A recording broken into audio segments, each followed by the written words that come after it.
Hey guys, welcome back to the show. Today we're back with Superfilm support. Remember, you can send an email to Superfilm support and I will answer your question about film photography here on YouTube. And today's question doesn't come directly through Superfilm support, but through a Patreon who basically is asking me about flash photography and non-complicated flashes. And this Patreon's Tony, so I'll call him Tony. But basically, I recommend a little dinky flash that I've always found very fun to use because it's so basic that it basically just doesn't give you many options. I like the idea of basic things in photography. That's why, for example, one of my favorite cameras is a Leica M2. The simplicity of it is actually its beauty.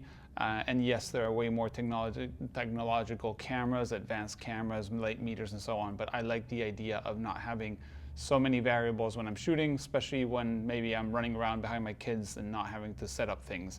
So that flash that I would recommend is the Rollei 128BC.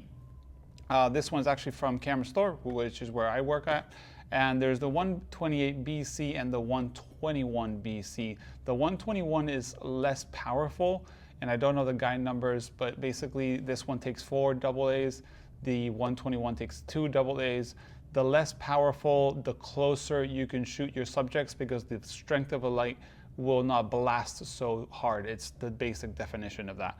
So I have the 128BC and I'm going to use the overhead camera to show you how it works and how simple it is and why that is the beauty of it.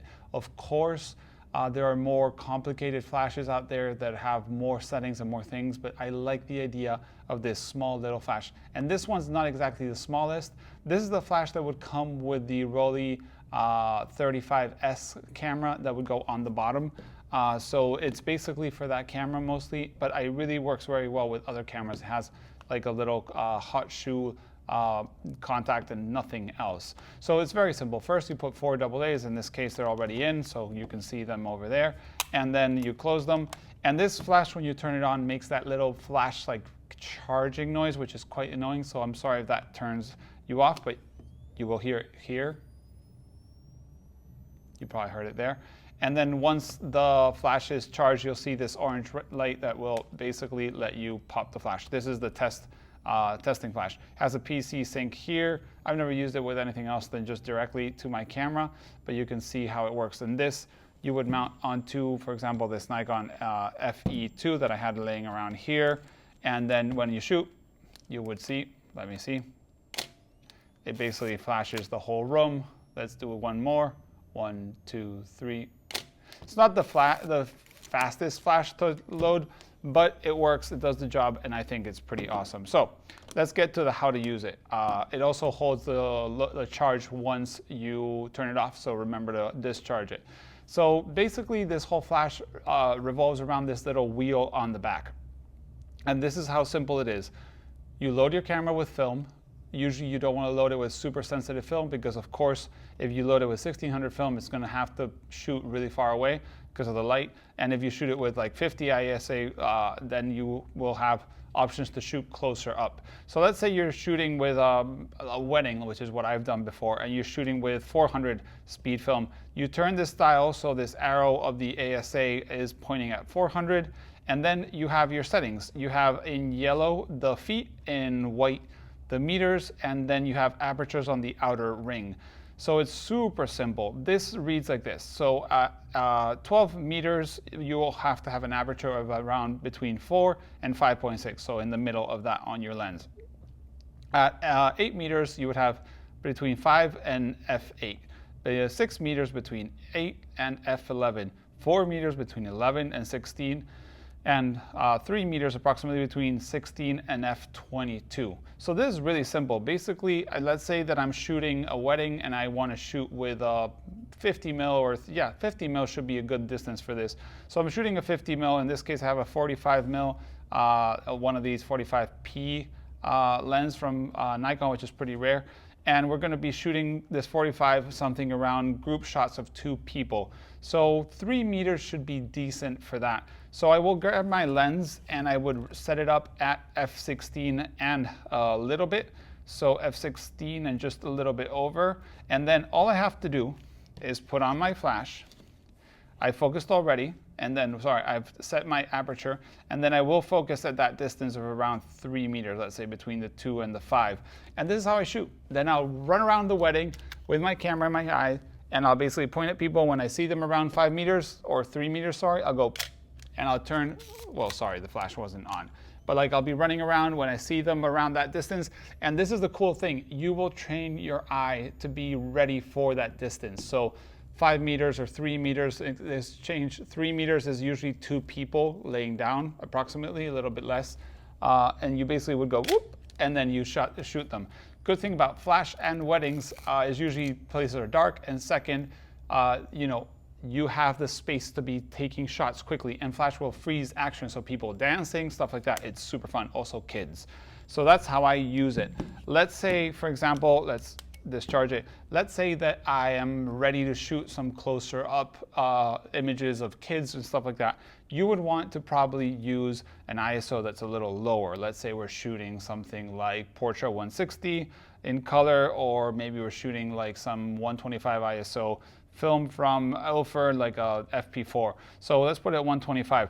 That will give me an aperture reading of 2.8 at 12 meters, which is pretty far away. 8 meters f4, but for example, at 3 meters or at 4 meters, even f16 at 2 meters and f22 at 1.5 meters.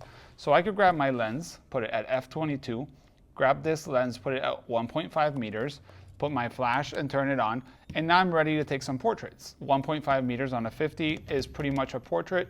So you basically set it up like that, you get up close, and when you're at 1.5, you don't have to focus, you don't have to touch anything on your camera because everything is already set for you. And you basically just walk up, and when you're ready, you basically, sorry, I have to turn on the camera, shoot, and that's the portrait. So this is the cool thing about this flash, that all the things that it doesn't have are all the benefits that it has. Like, it's just so simple, and you don't have to do anything to think about it. You just have to basically, the flash doesn't change power, so you just have to set it up. So yeah, I recommend something like ISO 100 to 200 if you're shooting close up with people. If you're shooting groups, maybe a 400 to 800. And I've done weddings most of the times at 1600. And I've grabbed my Leica M2, I've grabbed some HP5 push 2 stops, and I will close it up to f16 or f22. And I basically will be shooting around 5 meters, and I've had a blast. And if I feel like, oh my God, that's too much light, I want to go a little less, then I won't push more than 1 stop, or maybe I won't push at all and I'll go 400. And I can even pull my film and shoot it at 200. And HP5 at 200 doesn't really need a lot of pulling. It's already pretty much the real-ish nominal speed. But that's how simple this flash is. It just makes things easy, fast, and this flash usually sells around 20 to 50 euros, so you're not breaking the bank. It's double A's. You can, you know, put it in your pocket. It's around the size of a pack of cigarettes, if anybody remembers what those are like. But if not, it's basically like half a box of 120. And yeah, it's small and lightweight. Well, not super lightweight with 4 double A's, but the 121 is amazing. I will be getting mine soon in the mail, and I'll be doing maybe a video on showing you how I use it out in the field. But yeah, this is the super film support for this week. As I said, Tony was asking me about this. He's shooting on a Leica R6, and he doesn't really like the Leica R6 flash. He finds it really big, which is usually the case. And these flashes are pretty compact and simple to use. So yeah, that's the beauty of it. I do know that there's a lot more to flash than this, but I thought this was an easy topic for super film support and helping Tony, who's been a Patreon for a very long time here in Finland. So yeah, that's all for it. Thanks for watching, guys, and see you in the next one. Remember, you can go to superfilmsupport.com and ask me anything. Also, this Superfilm support is basically sponsored by Patreons or PayPal donations. I'll leave the links to those below. Thank you for everybody that joins and helps and supports. It keeps me doing these videos every Monday. Thanks for watching, guys. See you in the next one. Bye.